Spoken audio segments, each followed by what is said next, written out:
అనంతపురం నగరంలో అధికార పార్టీ నాయకులు ఎన్ని ప్రయత్నాలు చేసినా, ఎన్ని దౌర్జన్యాలు చేసినా వైసీపీ చేసిన అభివృద్ధిని చెరపలేరని YSR Congress party SC cell నగర అధ్యక్షుడు పసలూరి ఓబులేసు అన్నారు. రాజీవ్ కాలనీ పంచాయతీలోని జగనన్న వారధి బ్రిడ్జి వద్ద గత వైసీపీ ప్రభుత్వంలో వేసిన శిలాఫలకాన్ని ధ్వంసం చేయటం మీద ఆయన తీవ్ర స్థాయిలో ఆగ్రహం వ్యక్తం చేశారు.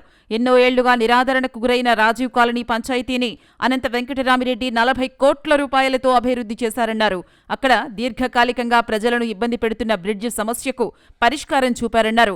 3.25 కోట్ల రూపాయలతో బ్రిడ్జి నిర్మాణం చేపట్టారన్నారు.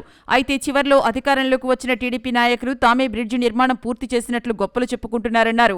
అదేవిధంగా ఎప్పుడూ లేని విధంగా విష సంస్కృతులను ప్రోత్సహిస్తున్నారన్నారు. బ్రిడ్జి వద్ద గతంలో ఏర్పాటు చేసిన శిలాఫలకాన్ని ఎందుకు ధ్వంసం చేశారో సమాధానం చెప్పాలన్నారు. ఇప్పటికే నగరంలో దౌర్జన్యాలు ఎక్కువయ్యాయని, ఇలాంటి వాటిని చూసి భయపడే ప్రసక్తే లేదని, ఇక్కడ చేతగాని వారు ఎవరూ లేరని పసలూరి ఓబులేసు స్పష్టం చేశారు. ప్రశాంతంగా ఉన్నటువంటి రాజీవ్ కాలనీ పంచాయతీలో ఎన్నడూ లేనటువంటి విషపూరితమైన అప్రజాస్వామిక వాతావరణం నెలకొన్నటువంటి పరిస్థితి ఈరోజు రాజీవ్ కాలనీలో గత ప్రభుత్వంలో అనంత వెంకటరామిరెడ్డి గారి ఎమ్మెల్యే గారి నాయకత్వంలో రాజీవ్ కాలనీ జగనన్న వారధి 3,36,00,000 రూపాయలతో ఏర్పాటు చేసినటువంటి బ్రిడ్జికి సంబంధించిన శిలాఫలకాన్ని ఈ యొక్క రాత్రి దుండగులు ధ్వంసం చేయడాన్ని వైఎస్ఆర్ పార్టీ రాజీవ్ కాలనీ తరపున, అదేవిధంగా వైఎస్ఆర్ పార్టీ ఎస్సీసీల తరపున కూడా ఖండిస్తూ ఉన్నాం.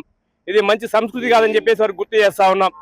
రాజకీయాలలో ఎన్నికలన్నాక గెలుపోవటం సహజం.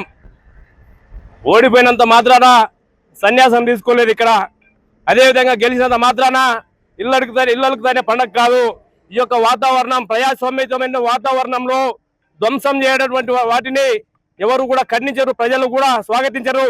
అదేవిధంగా గత ప్రభుత్వంలో రాజీవ్ కాలనీలో 40 కోట్ల రూపాయలతో ఎక్కడ కూడా సందు లేకుండా సీసీ రోడ్లు కానీ మిగతా రోడ్లు కానీ 40 కోట్ల రూపాయలతో ఏకంగా ఏర్పాటు చేసినటువంటి ఘనత అనంత వెంకటరామిరెడ్డి గారిది. అదేవిధంగా జగనన్న వారికి కూడా 3,36,00,000 రూపాయలు ఖర్చు పెట్టి ఆ రోజు ఈ యొక్క బ్రిడ్జిని అధునాతనమైన బ్రిడ్జిగా ప్రజలకు సౌకర్యవంతంగా నిర్మించినటువంటి బ్రిడ్జి నేపథ్యంలో ఇక్కడ వేసినటువంటి శిలాఫలకాన్ని ధ్వంసం చేసి ఇక్కడ ఏదో మా గుర్తులు లేకుండా చెరిపివేయాలని ఈ యొక్క కుట్ర పన్నడాన్ని మేము ఖండిస్తా ఉన్నాం. ప్రజల హృదయాలలో మేము చేసిన అభివృద్ధి 40 కోట్ల రూపాయలతో రోడ్లు, అదేవిధంగా 2 సచివాలయాలు, అదేవిధంగా 2 ప్రాథమిక ఆరోగ్య కేంద్రాలు, అదేవిధంగా జగనన్న వారధి 3,36,00,000 రూపాయలతో కట్టినటువంటి విషయాన్ని ప్రజలు ఎవరు కూడా మర్చిపోలేదు.